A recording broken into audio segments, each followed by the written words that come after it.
선교사님은 월솔에 있는 웩 선교회 WEC여서 웩이라고 읽더라고요. 웩 선교회에서 일한인 사역을 하시고 영어 학교도 섬기고 계시고 있다고 합니다. 자세한 내용은 설교하실 때 말씀해 주실 것 같습니다. 감사합니다.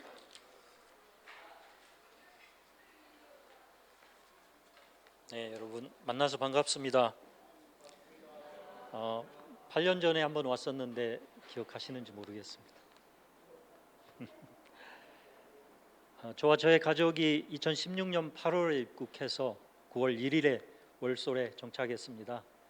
얼마 지나지 않아서 2016년 10월쯤 이민 목사님이 초청하셔서 주일에 와서 설교했었습니다. 그때는 단이 저쪽에 있었죠. 네, 성가대가 저쪽에서 찬양했던 것 같습니다.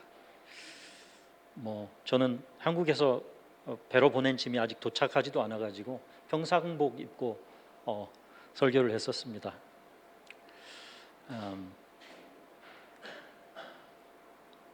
네. 몇 년 전부터 이민 목사님 교회에서 이렇게 후원을 시작해 주셔서 늘 감사했고 또 후원금을 줄이시는 게 아니고 조금씩 늘리셔서 이렇게 후원을 해오셨는데 정식으로 교회에 감사 인사를 드려야 되는데 기회가 없었습니다. 비전 교회 사역을 보고할 기회로 생각하고 제가 원래 설교 안 합니다. 설교 요청이 들어와도 거부를 하는데 이번에는 설교를 하기로 마음을 먹고 왔습니다. 오늘 이 시간은 여러분이 보통 기대하시는 그런 설교로 기대해 주시지 마시고 선교복으로 이해해 주시고 간증 이렇게 편하게 들어주시면 되겠습니다. 벌써 잠이 오시죠? 잠시 기도하겠습니다. 하나님 아버지, 알지 못하는 하나님을 하나님이 우리에게 알게 도와주시고 믿음을 주시어서 하나님 백성 만들어 주셔서 감사합니다. 이 시간에도 하나님 앞에 예배하러 올 수 있음이 얼마나 감사한 일인지요. 하나님 우리의 영을 깨워주시고 멀어졌던 우리의 마음을 다시 하나님 앞에 가까이 갈 수 있도록 도와주시기 원합니다. 이 시간 말씀 앞에 섭니다. 우리의 마음이 모두 겸손해지게 하시고 그리하여서 하나님 앞에 하나님께 영광 돌리고 하나님만 높이는 귀한 시간 될 수 있도록 도와주시옵소서. 감사하며 예수님의 이름으로 기도합니다. 아멘.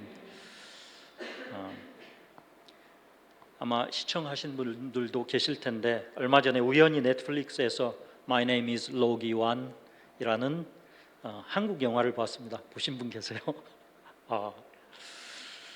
한 어머니와 청년이 북한을 탈출해서 중국에서 살았습니다. 어느 날 두 사람이 경찰에 쫓기는 상황이 되었고 어머니가 차 사고로 즉사하십니다.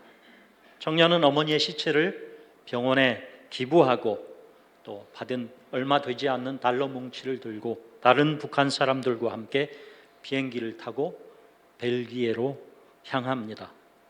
난민이 되고자 했습니다. 벨기에에 도착하여 어사일럼 시커 즉 난민 신청자가 되어 호스텔 같은 곳에 보내집니다. 그런데 첫날부터 어떤 상황이 생겼고 그곳에서 잠을 잘 수가 없어서 무작정 밖으로 나와서 거리를 헤맵니다. 추운 날씨 속을 걷다가 공동 화장실을 발견하고 그 안에 들어가 변기 앞에서 잠을 청합니다. 그렇게 한동안 공동 화장실을 방으로 삼고 밤을 보냈습니다. 어느 날 공동 화장실이 공사로 문이 닫혔습니다. 이리저리 배회하다가 불량 청년들에게 얻어맞고 근처에 빨래방에 들어가게 됩니다. 너무 많이 피곤해서 쪼그려 잠이 들었습니다. 그렇게 잠든 사이 어떤 한국인 아가씨가 청년이 이 세상에서 가장 소중하게 여기는 것 무엇이겠습니까? 달러 뭉치죠. 어머니의 목숨값이지 않습니까? 그것을 훔쳐갑니다. 그러면서 두 사람의 이야기가 시작이 되는데 결국은 사랑 이야기입니다. 그리고 그렇게 해피엔딩으로 영화가 끝납니다. 영화라는 것이 대부분 지어낸 이야기를 마치 그럴듯하게 사실적으로 묘사하고 그래서 우리가 깊이 빠져들게 만드는 것이 대부분인데 이 영화도 그랬습니다. 인류 영화에 들 정도의 수준은 아니었지만 나름대로 상당히 박진감도 있고 또 사랑 이야기를 잘 담아냈고 특별히 한국 영화에 잘 들어오지 않습니까? 우리 동포의 이야기를 담고 있어서 재밌게 봤습니다. 영화의 내용 중에서 특별히 저의 관심을 끈 부분이 있습니다. 바로 난민 신청자의 삶입니다. 영화에서 청년은 호스텔 같은 곳에 보내졌다고 했죠. 그리고 벙크베드가 있는 그런 방에서 다른 사람들과 같이 살면서 지내야 했던 것 같은데 아마 스스로 알아서 살아남아야 했던 것 같습니다. 바로 이 부분이 제가 영화에서 알아보고자 했는데 아쉽게도 이 부분은 구체적으로 묘사가 되지 않았습니다. 그게 전부였습니다. 여러분 모두 아시다시피 아시아 또 아프리카에서 수많은 난민들이 유럽으로 오고 있습니다. 그 중에서 또 수많은 사람들이 영국을 최종 목적지로 삼고 옵니다. 아시고 계시는지요? 그죠? 네. 이미 영국에도 많은 어사일럼 시커들과 난민들이 있는 것을 우리는 압니다. 그리고 저는 그런 사람들과 연관이 아주 깊은 일을 월솔에서 하고 있습니다. 이쯤에서 잠시 저와 저희 선교회, 저희 팀 그리고 저희 사역을 잠깐 소개하겠습니다. 혹시 준비되셨으면 준비가 안 됐나요? 예, 이민 목사님께 보내드렸는데 준비가 안 되셨으면 괜찮습니다. 아까 말씀드린 대로 WEC WC Worldwide Evangelization for Christ라는 약자를 따서 WEC 선교회 국제 선교회입니다. 영국에서 시작된 100여 년 이상 된 그런 국제 선교회고요. 선교회 소속으로 사역팀에 들어와서 사역하고 있습니다. 지난주에 정명선 선교사님 오셔서 말씀 전해주셨죠. 선교사님은 버밍엄에서 사역하시고 저는 월솔에서 사역합니다. 선교사님은 체리티 샵을 운영하시고 저희는 영어 클래스를 운영합니다. 팀이 그렇게 난민을 타겟으로 한 것은 아닌데 모든 이주자들 무슬림들 대부분 무슬림들이죠. 여기 정착해서 사는 사람들 난민들 그렇게 대부분이 학생들입니다. 그들 전도하는 사역을 하고 있습니다. 2016년 9월 1일 날 월솔에 와서 시작을 했고 이제 8년이 다 되어 갑니다. 됐죠? 네. 예. 제가 처음 영국에 오고자 마음을 먹게 된 것은 2004년입니다. 막 신대원을 졸업하고 어떻게 우리 웩선교회 인천 지부장으로 섬기던 때였습니다. 선교사님들을 초청해서 선교지 이야기를 듣고 위에서 기도해 주는 그런 시간들을 가졌었는데 선교사님들로부터 각 지역의 사역에 대한 소식을 들을 수 있었습니다. 그때 유럽에 대한 소식을 들었습니다. 2000년대 초반까지만 해도 유럽에 대한 선교지로서의 개념이 많이 없었죠. 그때 하나님이 제 마음속에 영국에 가서 쓰러져가는 영국 교회 많이 들어보셨지 않습니까? 영국 교회를 담임 목회해보고라 하는 마음을 주셨습니다. 그리고 그 생각만 붙잡고 무작정 영국에 오려고 했습니다. 하지만 영국을 어떤 방법으로 와야 할지 잘 몰랐습니다. 그래서 무작정 예. 한번 보시죠. 읽어보시죠. 현역 선교사가 국제 우리 웩 선교회 인터내셔널인데 전체 약 2,000명 됩니다. 그런데 그 중에 한국 선교사님들이 몇 분이나 되나요? 지금 약 500여 명 가까이 됩니다. 그래서 이제는 한국 선교사님들이 리더십에 다 들어가 있죠.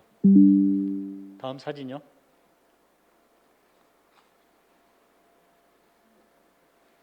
네. 각 지역에서 터져서 사역하고 있습니다. 그 다음 사진요. 빨리빨리 넘어가겠습니다. 네, 월솔에서 사역하고 있고요. 다음 사진요. 말씀드렸습니다. 다음 사진요. 네, 11년도 숫자인데 영국이 가장 인기가 있습니다. 그 다음 사진요. 저런 나라들에서 이주민들이 들어오고 있습니다.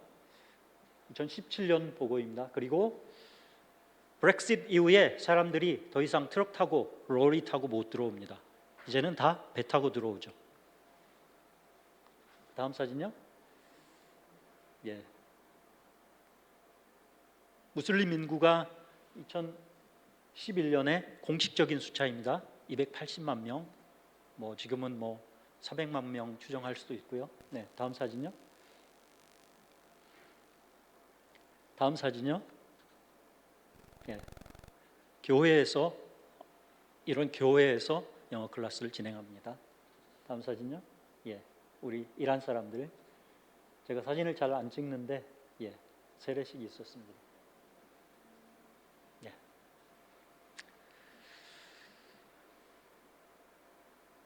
(2006년에) 런던에 있는 작은 신학교에 제가 지원을 했습니다. 학교에서 오라고 했습니다. 비행기도 다 끊어놓고 오기로 돼 있었습니다. 비자가 안 나왔는데 영국 대사관에 가니까 비자가 거절됐다고 합니다.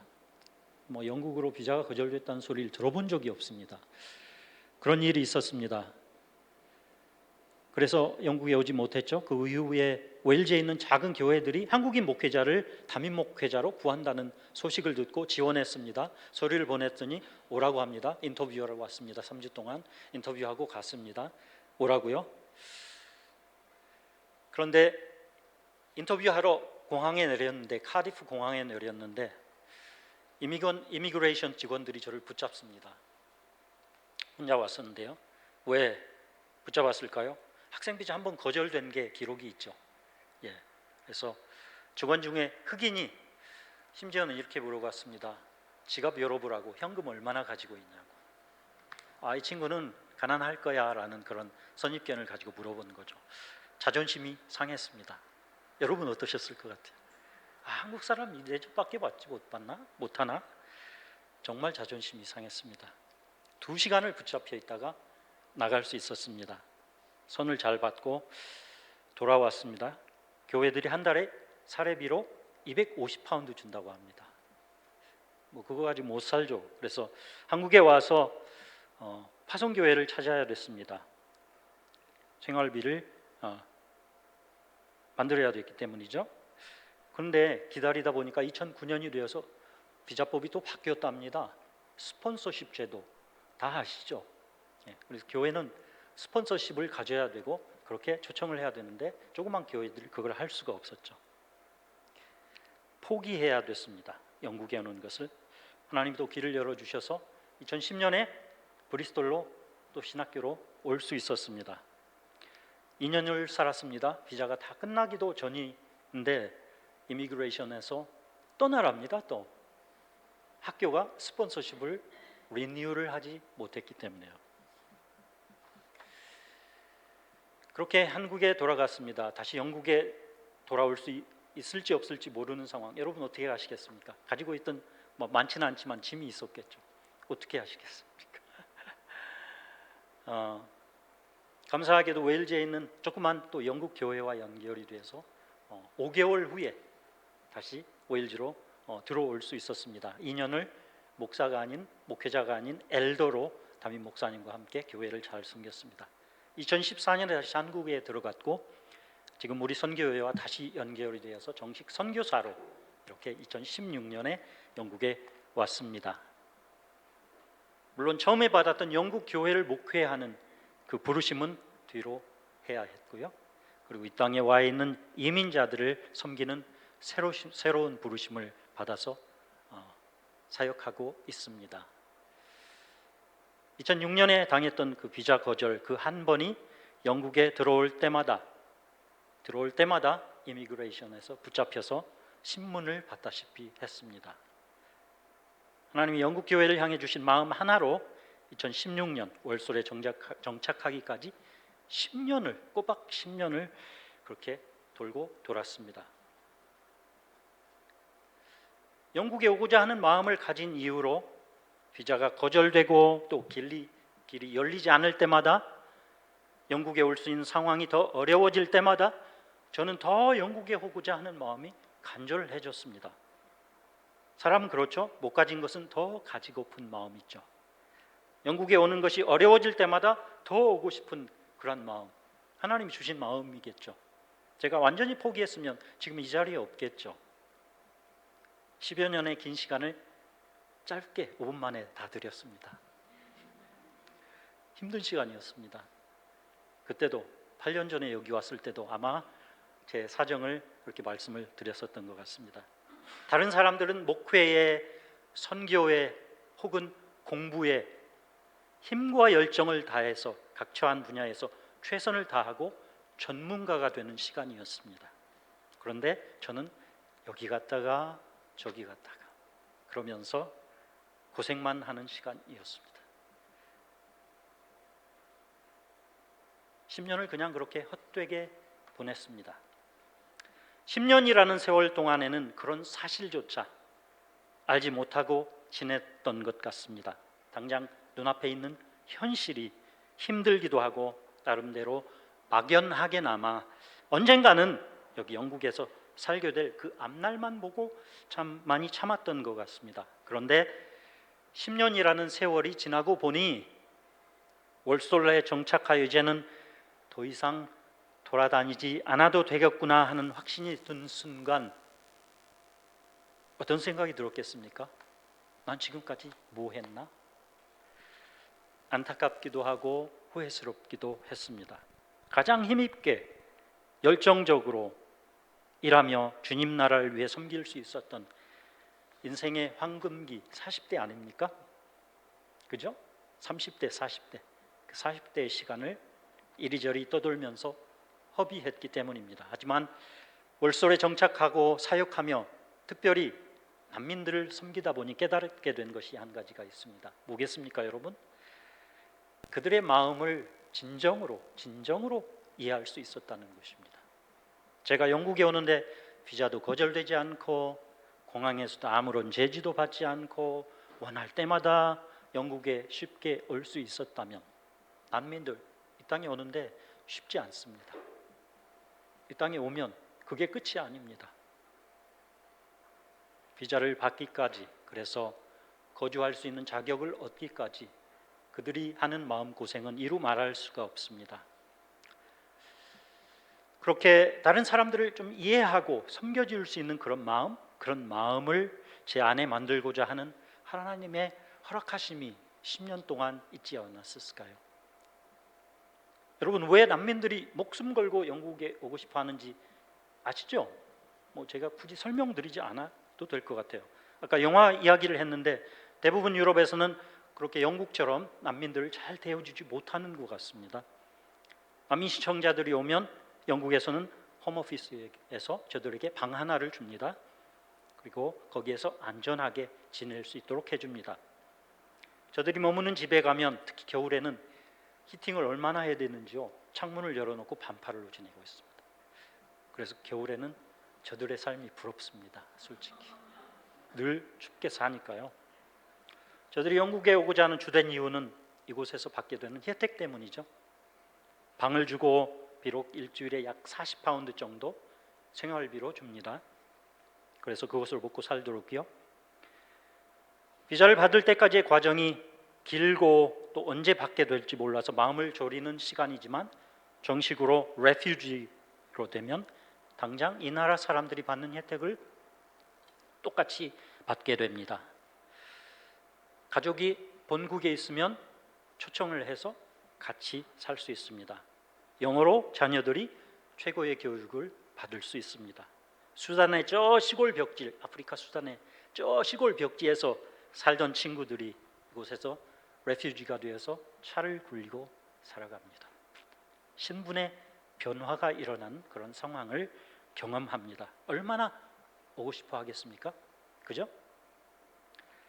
영국 정부는 이렇게 몰려드는 난민 신청자들을 제한하고자 1년 전인가요? 2년 전인가요? 아프리카 르완다로 난민 신청자들을 태워서 보내려고 한 적이 있습니다.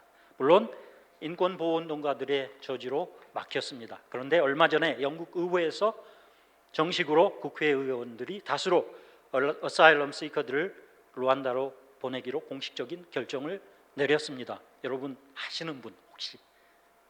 네, 몇몇 분 아실 겁니다.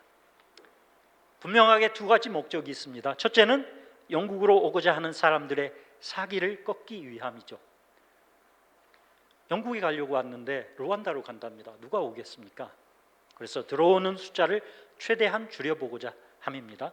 둘째, 실제로 이곳에 있는 사람들을 르완다로 보내어서 영국 내에 이미 들어와 있는 어사일럼 시커들의 숫자를 줄이려고 하는 것일 것입니다. 저희가 사는 월솔에도 파키인 호텔 혹시 아시나요? 파키인 호텔 전체를 빌려서 200명이 넘는 어사일럼 시커들이 지내고 있습니다. 월솔뿐 아니라 영국 내 그렇지 않은 곳이 거의 없을 겁니다. 어사일럼 시커들이 다 지내고 있습니다. 현재 영국 안에 수용할 수 있는 인원의 한계를 넘어선 것 같습니다. 루안다로 보내기로 결정이 나고서 어사일럼 시커들 중 몇 명은 자살을 했다고 합니다. 이미 홈오피스 직원들이 어사일럼 시커들 거의 체포하다시피 해서 디포테이션 센터에 보내는 일이 있었습니다. 요즘 좀 조용한 것 같은데 왜냐하면 센터에 인원이 다 찼기 때문이겠죠. 그게 약 3주 전부터 있었던 일입니다. 저와 같이 월솔에서 성경 공부 모임을 하고 있는 우리 이란 형제들 중에 그런 일로 잡혀간 다른 지역에 사는 이란인들에 대해서 말해 주었습니다. 형제들 중 2주일에 한 번씩 솔리헐 홈오피스에 가서 사인을 해야 됩니다.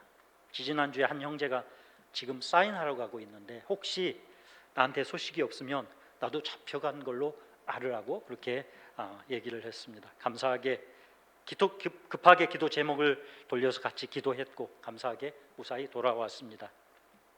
영국을 세이프 헤이븐으로 알고 왔는데 루안다로 보내진다니 상상할 수 없는 일을 저들이 경험을 하고 있습니다.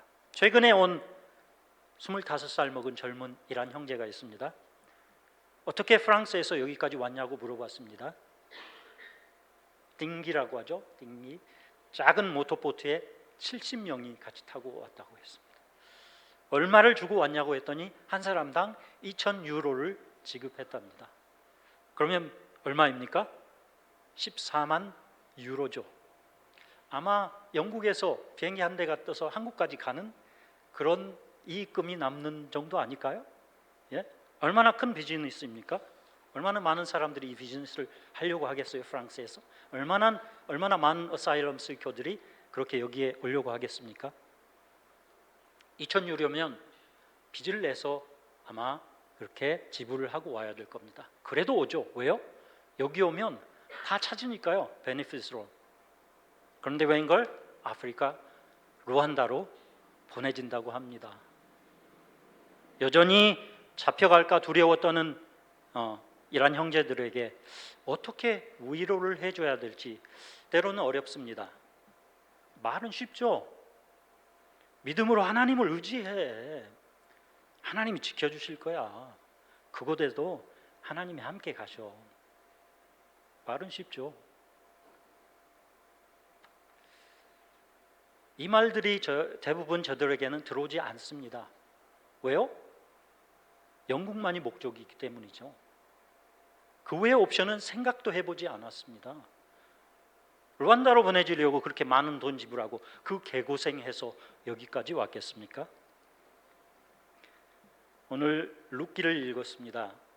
베들레헴에 사는 한 가족이 흉년으로 먹을 것이 없어서 요단강 건너에 있는 모압 지방으로 가서 살게 되었습니다.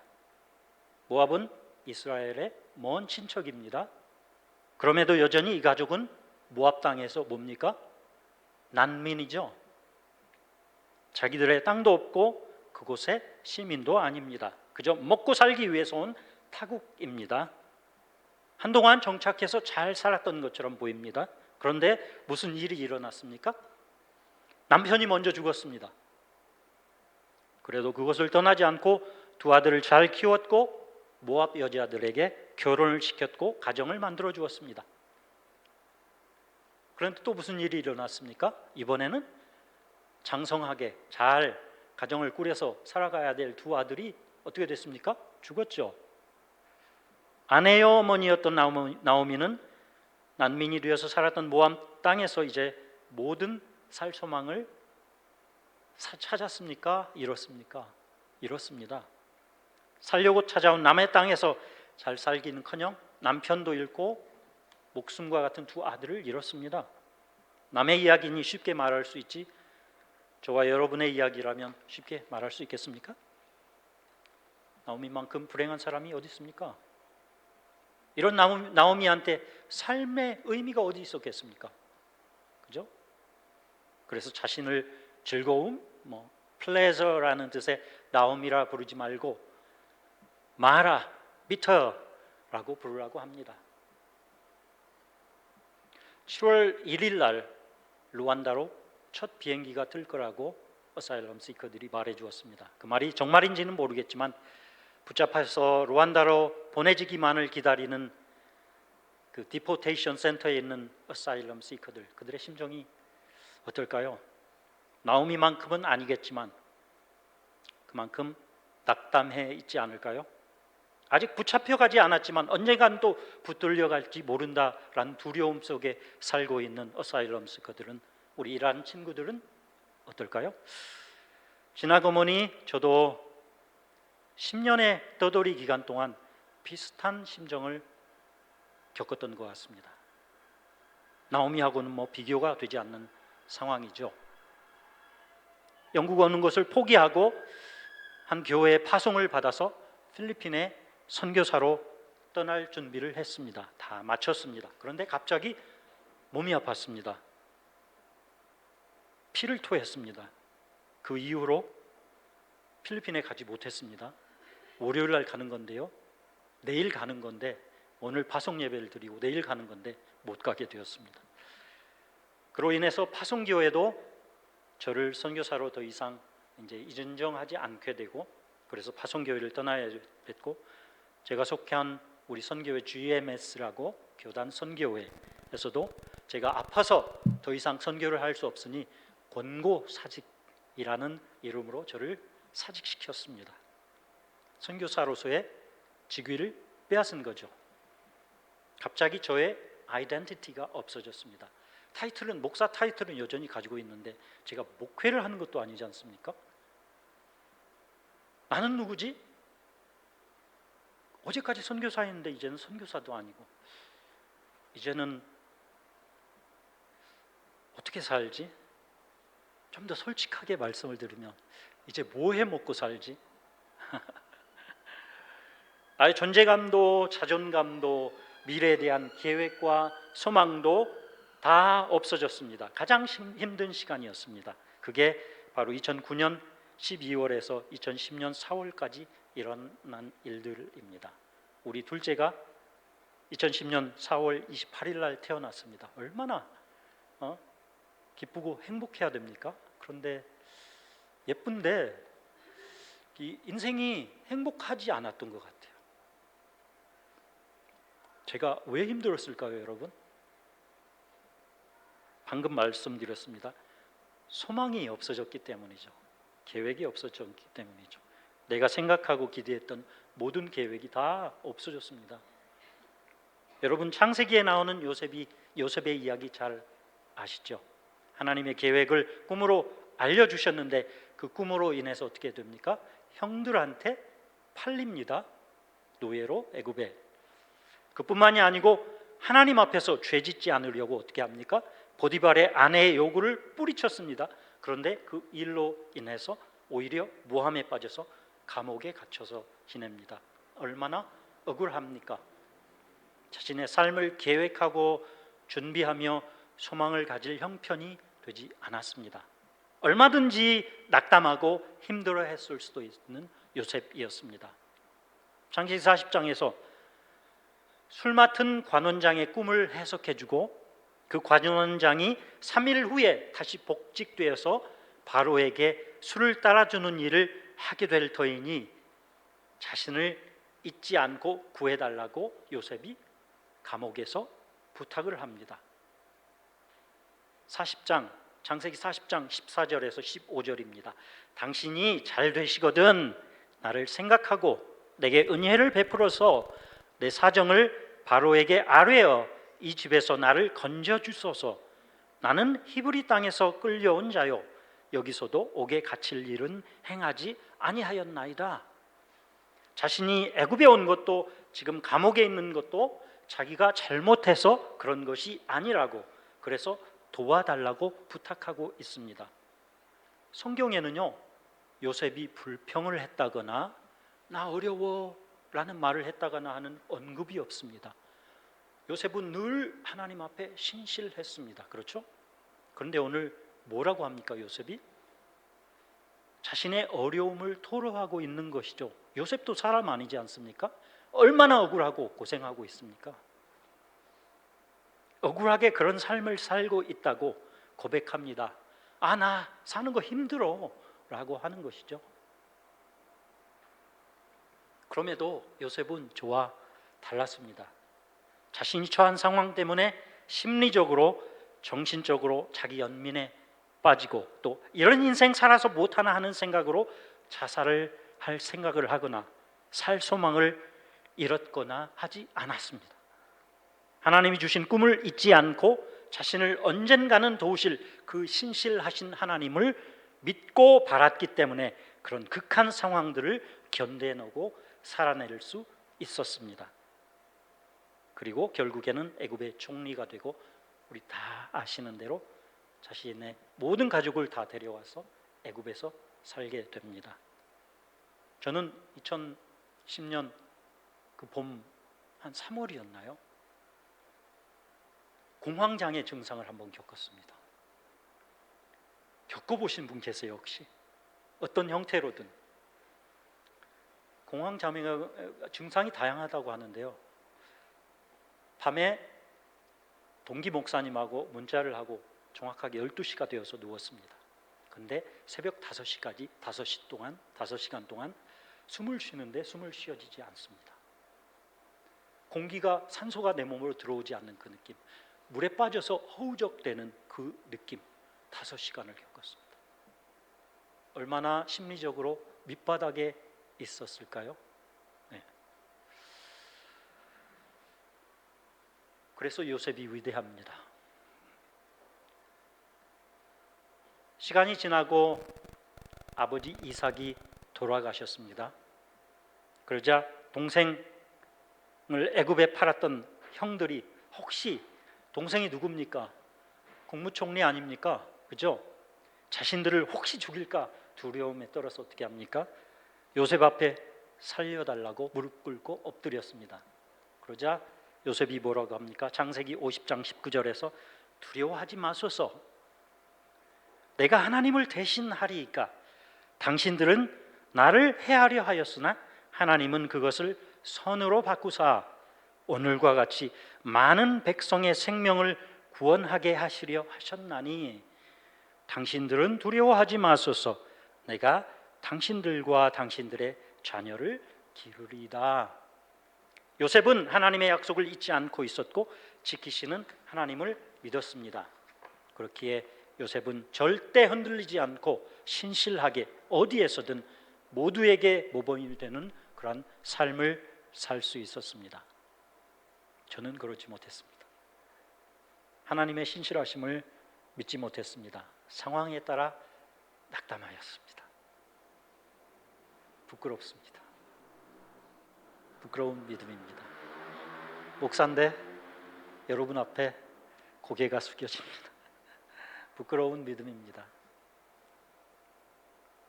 어려운 상황에 처한 우리 이란 친구들이 안타깝습니다. 다 믿음에 있어서 어린아이들입니다. 그러다 보니 도우시고 지키시며 함께 하시는 하나님의 은혜에 대한 경험 또 믿음 미약합니다. 그럼에도 한 젊은 친구는 자신은 루안다에 가도 상관없다고 합니다. 그곳에 가더라도 자신을 향한 하나님이 계획이 있을 거라고, 새로운 곳에서 살아보는 것도, 내가 언제 아프리카에 가봤겠습니까? 새로운 곳에 가서 사는 것도 괜찮을 거라고 긍정적이면서도 믿음의 고백을 하는 친구가 있습니다. 저를 위해서 통역을 해주는 젊은 친구입니다. 저보다 믿음이 좋습니다. 그런데 그 친구 외에 대부분 그런 고백을 하지 못합니다. 그저 안절부절 하지 못합니다. 10년 동안 이곳저곳 옮겨다니며 고생할 때 저의 믿음과 별반 다르지 않습니다. 이제는 저도 영주권 받아서 비자 걱정 없이 잘 정착하여서 살고 있습니다. 도움을 필요로 하는 위치에서 이제는 도움을 주는 사람으로 사역하고 있습니다. 돌아보면 삶이 그런 것 같습니다. 인생 뭔가 있겠지 하면서 살아갑니다. 그런데 여기 계신 여러분, 살아보시니 인생에 뭔가 있습니까? 저 이제 50대 중반을 넘어섰습니다. 이제는 은퇴를 생각하고 준비하며 사역을 어떻게 마무리해야 되나라는 생각을 해야 될 때입니다. 뭔가 있겠지 하고 왔던 인생이 이제는 인생 아무것도 없어, 별거 없어 하고 정리할 시간이 다가오고 있습니다. 비자 때문에 입국할 때마다 힘들었던 일로 영주권 받으면 그런 걱정 없이 살 수 있을 거야, 그때가 되면 뭔가 있을 거야 하며 스스로를 위로하고 행복을 기대했습니다. 비자 걱정 없이 있을 수 있다는 것만도 이제는 감사한 일이죠. 그렇죠? 그런데 늘 행복합니까? 이 문제가 지나면 또 저 문제 나타나고, 이거 해결하면 또 다른 게 생깁니다. 어사일럼 시커로서 힘든 역경을 얼마나 힘든지 여러분 모르시죠? 여기까지, 영국까지 옵니다. 어떻게든 난민의 주의만 얻으면 인생이 펴질 거라고 생각하며 이곳에서의 지루하고 힘든 시간 싸움을 해나갑니다. 그렇게 최소한 몇 개월, 길게는 몇 년의 시간을 견딥니다. 그런데 난민으로 정식으로 인정을 받으면 가장 첫 번째 해야 되는 것이 뭔지 아십니까? 그동안 머물던 그 방을 떠나야 됩니다. 2주의 시간이 주어지죠. 그리고 알아서, 집이 없으니까요. 집이 없으니까 호텔에 머물게 하고 하지 않습니까? 집이 없으니까 홈오피스에서도 방을 제공을 해줄 수가 없습니다.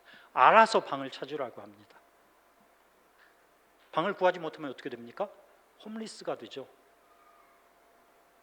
물론 정부가 매월 일정 금액을 지급하게 되어 있습니다. 이번엔 더 많습니다. 40파운드보다, 일주일에 40파운드보다 훨씬 더 많죠. Job Seekers Allowance를 받지 않습니까? 대부분은 다들 일을 시작합니다. 이때부터 뭡니까? 진짜 영국에서 삶이 시작되는 거 아닙니까? 살아보니 인생이 뭔가 없습니다. 저는. 여기 정착해 사시는 분들은 어떠신지 모르겠습니다. 공부하러 오신 분들도 계십니다. 특히 정착해 사시는 분들 아마 알게 모르게 고생들 많이 하셨을 겁니다. 뭔가 있을 거야 하면서 살고 계시고 사셨을 것입니다. 그런데 다시 한번 여쭙겠습니다. 뭔가 있습니까? 있으신 분 한번 손 들어보세요. 뭔가 있어. 뭔가 있기는커녕 그저 자식들 딴 길로 안 가고 잘 커서 자기들 아빠라지 하면 감사한 일이죠. 더 근본적으로 자식들 나 따라서 믿음의 사람으로 살아가면 성공한 인생이라고 봅니다. 나이 들어서 어디 아픈 데 없으면, 건강하기만 하면 감사하죠. 남의 나라에 살면서 다른 사람들한테 손 벌리지 않고 무시당하지 않고 살 수 있으면 감사하죠. 인생 뭐 별거 없습니다. 전도서에서 하나님 말씀 그렇게 말해주지 않지 않습니까? 헛되고 헛되며 헛되고 헛되니 모든 것이 헛되도다.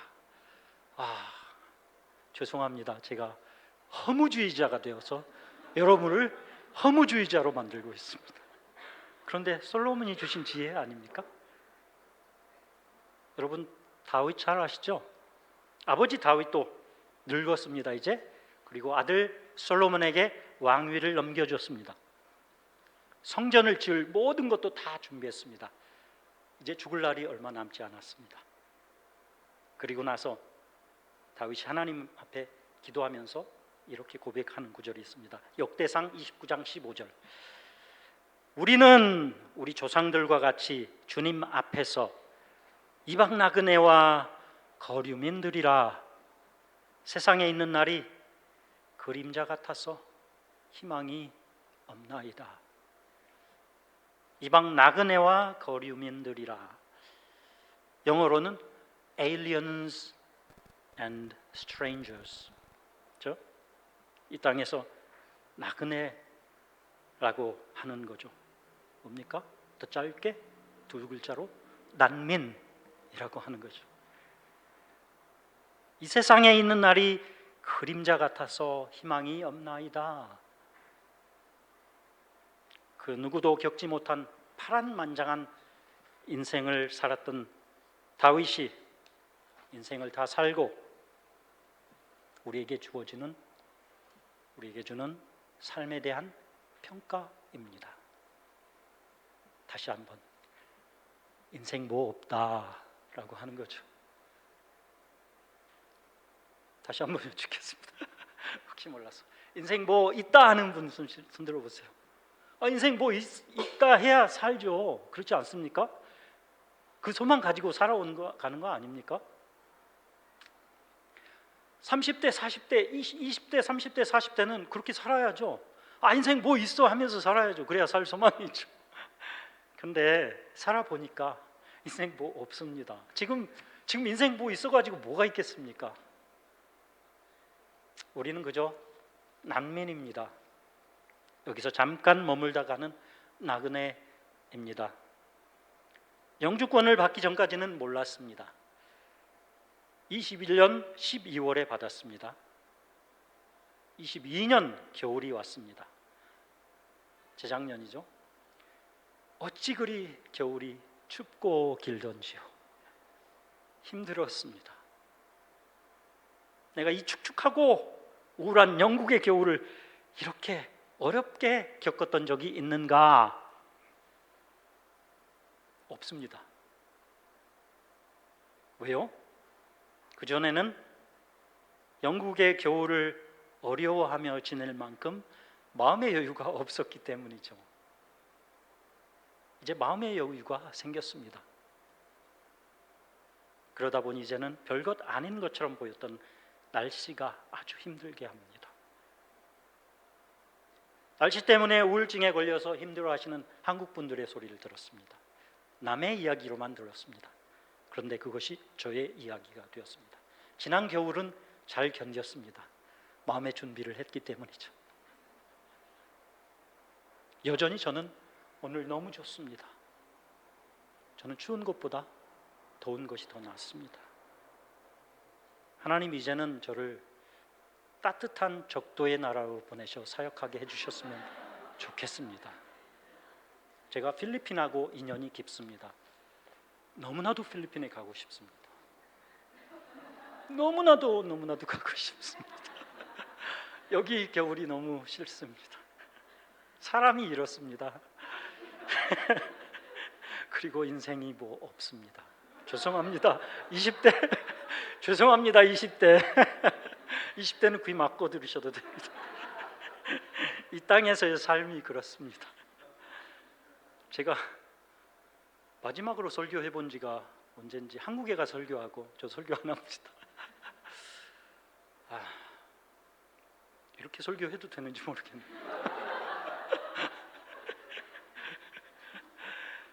인생이 뭐 없습니다. 우리는 그저 난민입니다. 모압 땅에서 남편도 두 아들도 잃고 인생의 소망도 기쁨도 모두 잃고 살아야 했던 나오미의 인생, 그것이 우리의 인생입니다.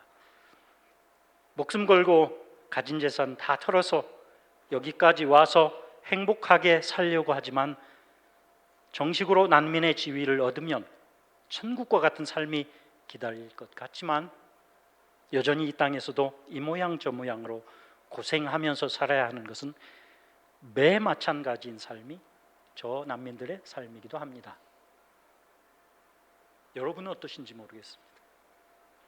어디에서든 우리는 난민입니다. 명심하시기 바랍니다. 우리는 모두 이 땅에서 영국 땅을 얘기하는 것이 아닙니다. 이 지구상에서 사는 우리의 삶이 난민의 삶입니다. 행복하게 사는 난민일 수도 있고 불행하다고 느끼며 살아가는 난민일 수도 있습니다. 어찌되었든 우리는 언젠가는 모두 이곳을 떠나야 됩니다.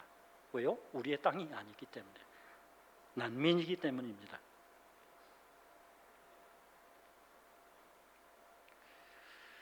감사한 것은 우리가 더 이상 떠나지 않고 정착민이 되어서 영원히 살아갈 주님의 나라가 있다는 것입니다. 정착민입니까? 난민입니까? 난민으로서 그래도 최선을 다해서 살아야 되겠죠. 인생 뭐 없어 하면서 인생 자포자기 하고 살지 마시고 소망을 가지고 주님이 주신 귀한 삶, 복된 삶 감사하면서 하나님께 영광 돌리면서 살아야 되지 않습니까? 네, 그렇죠. 그런데 그럼에도 불구하고 우리는 뭐라고요? 난민이라고요. 그렇게 사는 여러분 되시기 바랍니다. 죄송합니다. 끝났습니다 이제. 기도하겠습니다. 하나님 아버지 감사합니다. 하나님이 우리를 구원하여 주시고 하나님 백성 만들어 주셔서 감사합니다. 그렇기 때문에 이 땅에서 삶이 끝나도 우리는 여전히 소망이 있습니다. 하나님 나라가 있기 때문입니다. 하지만 하나님 우리가 늘 잊지 않고 살게 도와주시옵소서. 우리는 이 땅의 난민입니다. 행복하게 살아갈 수 있고 힘을 다해서 살아갈 수 있습니다. 여전히 난민입니다. 하나님 우리가 이것을 늘 기억하고 감사하며 기쁨으로 또 살아갈 수 있도록 도와주시옵소서. 하나님께서 귀한 삶을 주셨습니다. 믿음을 주셨습니다. 삶의 목적을 주셨습니다. 그 목적을 이루면서 건강하게 살아가는 난민들 될 수 있도록 도와주시옵소서. 감사하며 예수님의 이름으로 기도합니다. 아멘.